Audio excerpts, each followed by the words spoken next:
What's up guys, thanks for tuning back into the channel. So I want to give you guys a quick update on the 550i. I'm currently going through some major, not so major work on it right now. And I'm trying to get this done as soon as possible, but parts are a little delayed. So the car's gonna be down for probably like a week or so. But I want to show you guys exactly what I'm doing. So let's get into it real quick. All right, so quick background on what I'm trying to do here. I've been looking for this vacuum leak for a while now, and what it would do is it would cause a little bit of a rough idle whenever the AC wasn't turned on. And I was seeing some misfires when the car was idling. Thankfully, I think I figured out where the vacuum leak was coming from, but unfortunately where it is was pretty labor intensive. So let me just show you the current condition of the engine right now. All right, so here we are. This is my engine right now. As you can see, it's pretty much halfway taken apart. I took out the alternator, the expansion tank, turbos, obviously. This was actually not too terrible. I know this looks like a lot, and it is a lot, but it's really just nuts and bolts here and there, and if you have the right tools, this is very possible.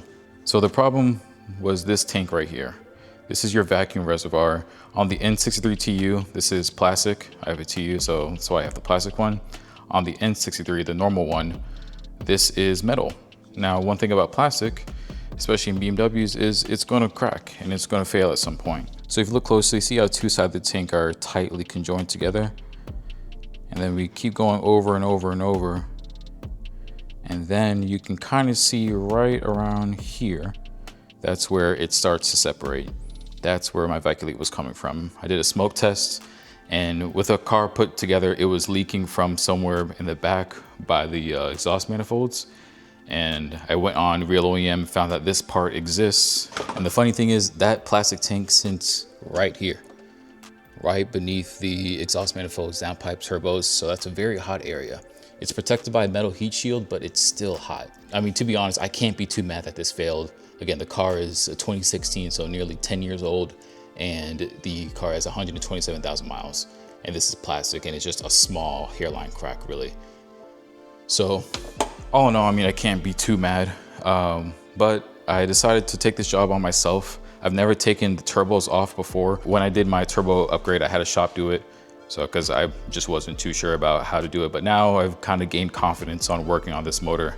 Now, real quick, let me show you how I found this issue. One, you're gonna need a smoke testing machine. This is my smoke tester. It's from Autoline, I believe. It's a shop series. I think they have a newer version of this already. And to find a leak, so basically what I had was a vacuum leak, and to find a vacuum leak, you're gonna use the vacuum hose. This vacuum hose, if you look on your motor, you should be able to find it easily. That vacuum hose connects to that little nipple right here. It just pulls off very easily. If it hasn't been pulled off before, it's probably very brittle, so be careful. This part can also break as well. BMW does not sell this part specifically, this black piece, so you'd have to buy a whole new pump if you were to break this, so just be careful. You don't have to replace the entire pump, you can just buy the new pump with this attached to it and then take off this black piece off the spare pump and then replace it here, and it's just fine. And real quick, I'll show you where the vacuum system goes. So we have our line here. You have a T-fitting right here.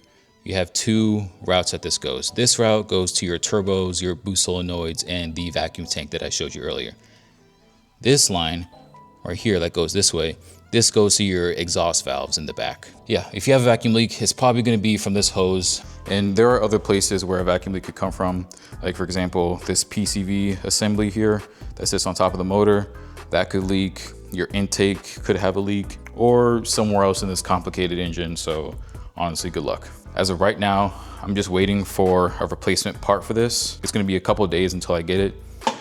So I've decided to pretty much look in here and see what else am I going to replace. A couple things that I noticed while in here. This is my vacuum hose for one of my turbos. Actually, well, both of them are right here. And they are very brittle. Like I could break them right now. Like you see how stiff this is? So I'm gonna go ahead and replace these since I'm already in here. And then additionally, I'm gonna go ahead and replace my my serpentine belt. Since that's off, the belt looks fine. I'm just gonna replace it either because I've never replaced it since my ownership. And it's been over 60,000 miles, and I don't want it to snap on me in the next 10,000 miles. And additionally, I'm gonna have to replace the exhaust manifold gaskets on both sides. And then I'm gonna replace the gasket for the downpipe to the turbos as well. Real quick, I wanna show you guys everything that I had to unbolt and unscrew it to be able to get there. These are my turbo and downpipe clamps, various screws and bolts. These go to the turbo's oil feed lines and coolant lines. That's for the alternator. This is all the tools that I had to use. Okay, no, this is not all the tools I had to use and I'm looking at it. I just had a lot of tools out and I try to organize it as much as possible. But a majority of these tools I had to use. So if you have an N63 and you want to start doing stuff yourself, highly recommend you have a garage and a good tool set. When I first got this car, my tool set wasn't this expansive. As I kept doing repairs and repairs, I bought new tools and found out that those tools I was going to use for a future job. That's one thing that saved me a lot, is just having the right tools.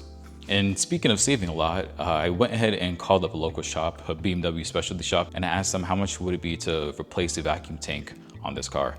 And they quoted me nearly $3,000, which makes sense because, again, this is labor intensive. I have all the tools. I spent the probably hundreds or thousands of dollars on tools and whatnot. Might as well put them to use instead of just paying another $3,000 to do something I could potentially do myself. And here I am doing it myself. Like, this entire job, yes, is gonna cost me some hours of work, but this part that I'm trying to replace is only $80 to $100 something. So I'm only gonna spend $100 just to fix my own car, as opposed to $3,000. I personally like saving money. I personally like doing stuff myself. I like learning about the car.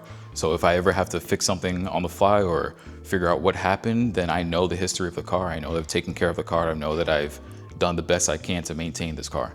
So that's my thought process behind that. But yeah, guys, that's pretty much where we are with the car right now. The car was still able to run regardless of those issues that I mentioned earlier. It was something that was bugging me, and it was something I would always experience when driving the car, especially when I have to go to work. Sometimes I drive the 550 instead of the E46 to work just for pleasure. Commuting with that issue it just didn't feel right.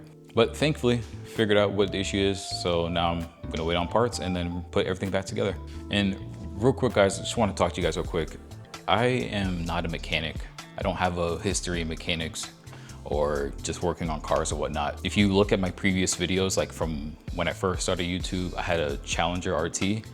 I was living in an apartment at the time, and I would do just like basic stuff like spark plugs, coil plugs, and stuff like that. And I just learned as I went. And then for some reason, I thought it would be a great idea that I should get a BMW 550i with the probably most complicated twin turbo V8 on the planet. What was I thinking back then? I have no idea. But I mean, it really goes to show that if you really have the determination and the tool set again and the time to be able to do this, then you can do this yourself. I like doing stuff myself. I'm gonna keep saying that. And I encourage you guys to figure this stuff out yourself. I'm a resource for this community in terms of figuring out N63 stuff.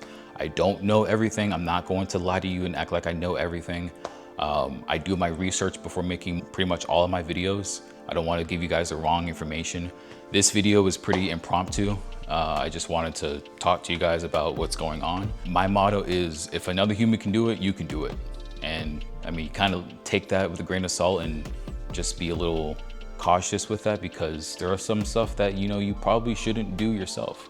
Maybe a BMW Master Tech should do this stuff. So, and that's okay. You have to be humble and understand how far you can actually do something. So I just like doing this type of stuff. So I'm gonna save a few bucks and put that money towards something else. But yeah, guys, that's gonna wrap up this video. Quick update on what's going on. Thank you so much for watching the video, and thank you so much for supporting the channel. I still have some plans for videos that I really don't need the car to be running for. They're more informational videos on what you should do if you're like trying to get into modding or performance gains and how to prepare your car for modification. So those videos will be coming out soon. This is just a video in the interim while I try to figure this out. But thank you guys so much for watching. Have a great rest of your day, and I'll talk to you in the next one.